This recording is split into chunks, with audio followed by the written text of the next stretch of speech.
سر، آپ کراچی میں یوم آزادی کے حوالے سے ریلیاں نکال رہے ہیں، کچھ دن بعد کیک کاٹے جائیں گے، لیکن آپ کو اندازہ ہے کہ پچھلے 7 دہائیوں میں پاکستان کے ساتھ کیا ہوا؟ خواجہ آصف یہ دعویٰ کر رہے ہیں کہ ملک کی آدھی سے زیادہ بیوروکریسی پرتگال میں پراپرٹی لے چکی ہے۔ رپورٹس یہ آ رہی ہیں کہ گزشتہ صرف 3 سال میں ملک میں 2000 ارب سے زیادہ کرپشن ہوئی۔ کون اس کا ذمہ دار ہے؟ میرے خیال میں جو سب سے بڑی وجہ ہے نا، ہمارے یہاں ہر چیز میں انحطاط آ گیا بدقسمتی کے ساتھ، اور بہت افسوس کے ساتھ یہ کہنا پڑتا ہے۔ دیکھیں، اس کی سب سے بڑی وجہ تو یہ کہ ملک میں جو سیاسی نظام رائج ہے اور جو انتظامی ڈھانچہ ہے وہ بڑا فرسودہ ہے، گلا سڑا ہے، اور اس میں اگر انتخابات ہے اور جمہوریت ہے تو اس میں چند 100 خاندانوں کی جو کا تسلط ہے اور ان کے مفادات کی سیاست ہو رہی ہے، اور ہر چیز اسٹیٹس کو کا شکار ہے۔ وڈیرے ہیں، جاگیردار ہیں، قبائلی سردار ہیں، قوانین ہیں، پھر بڑے بڑے چودھری جنہیں کہتے ہیں، میں کسی ایک خاندان کو نہیں کہہ رہا، یہ سیاسی چودھریوں کی بات کر رہا ہوں۔ تو اس کے بعد ظاہر ہے کہ جب وہاں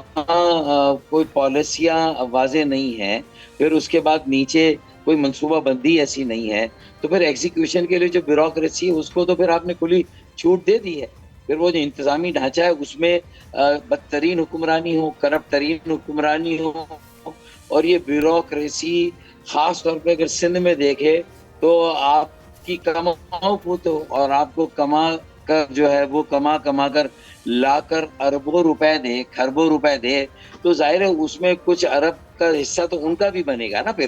اور پھر ظاہر ہے کہ جب آپ کہیں پھنسنے لگیں، کہیں عمارتیں لیاری میں گر جائیں، تو 6 افسروں کو جو آپ کو کل تک کما کر دیتے تھے، آج انہیں آپ سسپینڈ بھی کر دیں، گرفتار بھی کر لیں، ان کے اوپر مقدمہ بھی بنا لیں۔ ٹھیک ہے فاروق صاحب، آپ کے خیال میں یہ کرپشن ہو رہی ہے؟ چند ہفتے پہلے آپ نے یہ گلہ کیا تھا کہ وفاق آپ کے ساتھ وعدے پورے نہیں کر رہا۔ انفیکٹ جب بجٹ بھی آیا تو آپ نے کہا کہ you are not satisfied with the numbers, حالانکہ گورنمنٹ نے بڑی کوشش کی کہ جو سندھ کے پی ایس ڈی بی کے پروجیکٹس ہیں اس میں ایٹ لیسٹ پیپلز پارٹی کو تو راضی کریں، تو آپ کا تو خیر اس میں پھر بنتا ہی نہیں تھا ذکر، تو وہ بھی آپ کے گلہ اپنی جگہ پہ ہے۔ اور اس وقت آپ کے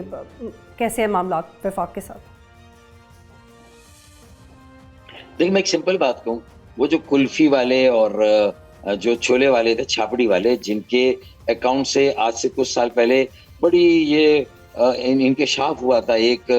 جس نے لوگوں کو شوق میں ڈال دیا تھا کہ 1 ارب روپے ان کے اکاؤنٹ میں ہیں، یہ بے نامی کے پیسے ہیں جو کسی کے اکاؤنٹ میں رکھے تھے، جو اس وقت تک باہر منتقل نہیں ہو سکے تھے۔ اس کے بعد اگر آج آپ ان کے اکاؤنٹ میں، اسی وقت نیب کے کیسز کھل جاتے، نیب کی فائلیں کھل جاتی، یہ ساری چیزیں چل پڑتی۔ یہ ضرورت پڑتی ہے نا کہ اگر کسی بھی ایک جماعت کی ضرورت ہے، وہ بلیک میل کرتی ہے، آئینی عہدے بھی لے لیتی ہے، اور اس کے بعد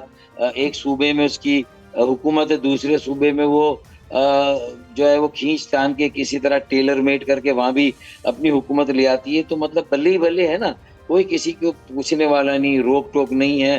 ایک جو انتخابات جس طرح جو آپ کو پتا ہے کہ جو سچویشن ہے، تو میرے خیال میں اب ضرورت اس بات کی ہے کہ آپ کو کیا لگتا ہے کہ سب سے زیادہ کرپشن کس لیول پہ ہو رہی ہے؟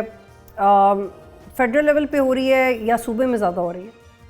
صوبے میں، سندھ میں زیادہ ہو رہی ہے، اس میں تو کوئی دو رائے ہے ہی نہیں۔ سبسکرائب کریں اور بیل دبائیں تاکہ کوئی خبر رہ نہ جائے۔